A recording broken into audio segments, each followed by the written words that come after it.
So today we're here at Krishna Automobiles BMW Motorrad, and obviously we have with us the new G series, the G310R and the G310GS. And we also have with us Harjot over here, who's going to be helping us around with a few questions that we have with this bike. So the first question, and that is of pricing, Harjot. Yeah. I mean, everyone is talking about how BMW has dropped the prices of these two bikes. What are the prices of these bikes, and can you give us a little bit of insight on those? Yes, sure. First of all, the 310R, the pricing for it starts from 2,45,000. That's the ex-showroom price, and it's a price drop of almost 55,000 compared to the outgoing model, right? And for the GS, the prices now start from 285, and the price drop is again somewhere around in the range of 65 to 70,000 on the GS as well. So yes, as you rightly said, the price drop is a considerable one, and the primary reason for doing it was simply because BMW wanted these bikes to be priced super aggressively this time around, because last time the only feedback which we have had from the community was that if these bikes would have been priced a bit more competitively, we would have definitely bought it. But this time around, I guess BMW has given them no reason to complain, at least about the pricing part for sure. Yeah. That's completely right. I mean, seriously, seeing that there's quite a large price drop of these bikes, and we've seen a lot of upgrades on these bikes. Considering the previous generation, they have got a lot of more features, more cosmetic changes. So what are those changes that we see in the new G series? Yeah, so there are quite a few upgrades, not just cosmetic in nature, but mechanical upgrades as well. And then kudos to BMW Motorrad. They took every input possible from the users, from the community, and the result is there to see. We have, to start off with, we have the all new LED headlamp setup. We have these LED indicators now which come as a standard, and then in terms of the mechanical upgrades, there are many, but a couple of them which I would personally want to talk about is the ride-by-wire technology which comes on the bike now as a standard feature, right? So it has definitely made the throttle response much more precise, much more crisper than the outgoing model, right? And then it has a slipper clutch as well, so that's something also which was missed on the last one, I would say. But then this one definitely covers every sort of aspect which was not there in the previous generation. Apart from that, the levers on these bikes are adjustable. Both the brake and the clutch levers are adjustable. These bikes now come in all new paint schemes, right? So 3 each for both the bikes, right? These are the signature sort of colors in both the variants what we are looking at, right? That's the Rally in the GS, and that's the Style Sport what we are looking at. They look much better in flesh, I would say. I know all of you guys are excited by looking at the pictures. They definitely look good in pictures, but you need to check them out in flesh. And talking about upgrades, the most important upgrade internally was the ECU, right? So these both bikes use the same ECU as our big bikes, right? So everything put together, the new clutch assembly, ride-by-wire, the new ECU, the bike it feels completely different. People are still coming and saying that okay, this is just a mere cosmetic upgrade, but trust me guys, you need to try these bikes out. The engine definitely feels different, and it is definitely more smoother as well, right? So yeah, major mechanical updates to both these bikes as well. And I'm definitely sure that BMW Krishna Automobiles would definitely help people out if they want to test drive these bikes as well. Yes, definitely. The demo motorcycles are available with us, and then you could come in, experience them firsthand, have a test ride. Yeah.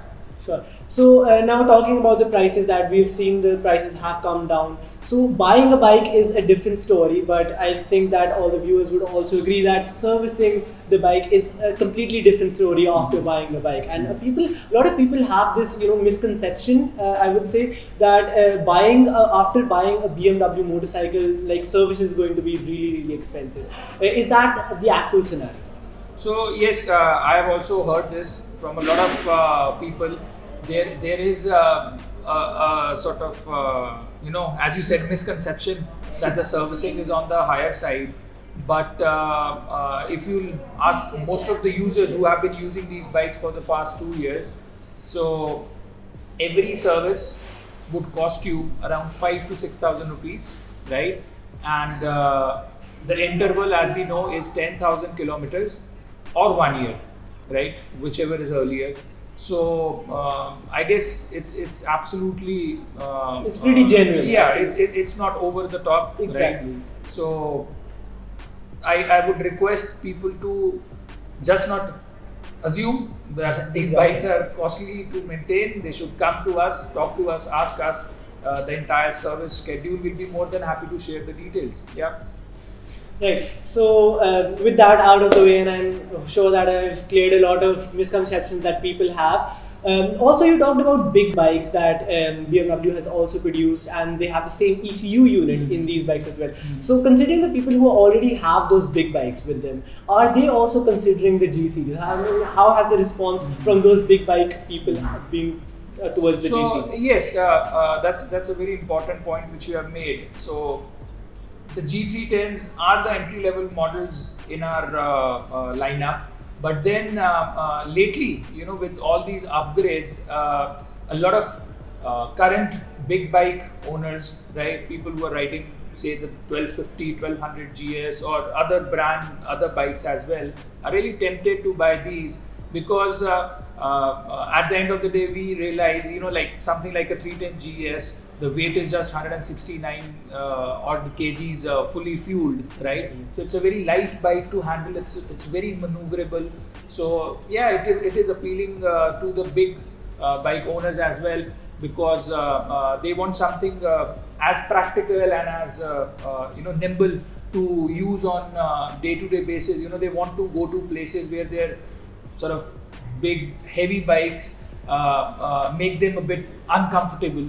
So yeah, the GS and the R both are not only being considered by the first time buyers, but the current crop of buyers who have R bikes or any other brands are also quite tempted to buy these because they absolutely are up to the BMW standards, not just in terms of build quality and finish. Now even the features, the spec sheet is very impressive. Yeah. Right, so talking about features, there has been a lot of opinion since the new G series has come out. People are talking about that they don't get a TFT in these bikes now. So there's been a lot of talks regarding that the competitor bikes like KTM already have TFTs in their bikes. So why doesn't BMW also introduce TFTs in their entry level models? So is there a specific reason after that, or is it just to bring down the price that BMW missed on it? So you have made a very valid point that yes, both these bikes, they don't have a color TFT display as standard, and it's not available either as an option as well. But the primary reason for not having those TFTs in these bikes were that, as you mentioned, a couple of brands. So we did some sort of research into it, and the options we wanted to have on our bikes, which were up to the BMW standards, they would have increased the cost of the motorcycle by 35 to 40,000 rupees, right? So you, as an user, if I give you an option, right, whether you would like to have a TFT by paying 40,000 extra, or you're good with the current display you have, I guess you'll choose the latter always, I mean, yeah, it actually makes sense, because considering even the LCDs that they get right now, they have every single option that a biker Yes. requires, right? Yes. It gives you the tachometer, it gives you the speed, gear shift indicator, it gives you every single thing that a biker requires while driving their bike. So, if the TFTs that be according to BMW standard would have costed 30,000-40,000 rupees, I think BMW did the right choice by not giving. Yes, this. the idea is that the display should be informative. Exactly. The rider should get all the basic essentials there, and this TFT, the current display does that, right? So it gives you whatever you need. Yeah, because to be very honest, TFTs are just like for the aesthetics. Yes, over there. they are primarily aesthetical, Yeah, as we all know. But it's a nice thing if we could have had that on this bike. But then that would come at a cost, and I believe considering the strategy this time around, we wanted them to be priced super aggressively. Yeah. So also talking about the options that you said that a TFT is not there in the options, but what are the accessories, the options that we do get with these bikes? I mean, please spread a little bit of light on those topics as well. Yes, definitely. So BMW itself is making quite a lot of stuff for both these bikes. To start with, they have these engine protectors for both the bikes. They have the sump guards for both the bikes, and then they have the hand protectors, the tank bag, the top box. All these sort of items coming in as accessories for both these bikes. Yeah, and then plus something which we forgot to discuss is that they come with a 3-year unlimited kilometer standard warranty, both these bikes. Alright. And then there is an option to upgrade, your warranty further by another 2 years, right? Okay. And you have for now, for the first 500 customers who get the warranty registered, they have to pay somewhere around 54,999 for the 2 additional years of warranty. That's right? actually So- quite a bargain of a deal. Because Absolutely. So like for, 5,500 is and not then that big. I must add, these warranty packages are provided by the brand itself. It's not a third-party vendor who's covering these bikes under that extended warranty program. So yeah, it is very effective, and the price is just fantastic for the. So like you warranty. have that BMW assurance as well along with those warranties. Absolutely. That's the idea. Yeah. So that's actually quite genuine. I mean, if I had the money to buy this bike, I definitely would have.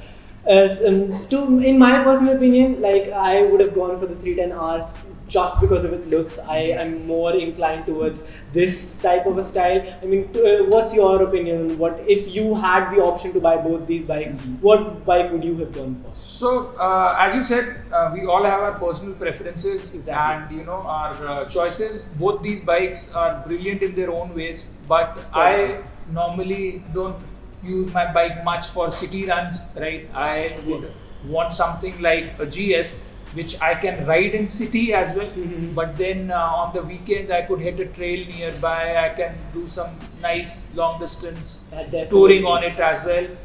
And that's my preferred choice. But then, as you said, the R now with all the upgrades and everything, it definitely looks smashing. Exactly. I Yeah. mean, that's my personal opinion. I just go for those, stunning looking bikes. It's this styling of the R that, takes me away every time I look at it. Yeah, it's good. It's good. So- It's better than it ever has been. So thank you so much, Hardot. I mean, it's been lovely talking to you over You're here, welcome. and definitely both the bikes are, a much better option that we had from the previous generation. They're much more advanced. They're aggressively priced, and I must say that is the case over here. And I'm very sure that a lot of people will be considering this as a very good option. We are hoping for the same. Thank you so much for being here. Thank you so much. And so that's all for this video, guys. I hope that you all had something to learn from the inside information that we got from BMW Motorrad from Harjot. If you like this video, please give us a thumbs up. Comment down below what you liked or disliked about this video in the comments down below. Share this video as much as you can, and a subscribe to this channel would be a massive help to me. Thank you so much, and I'll see you in the next one.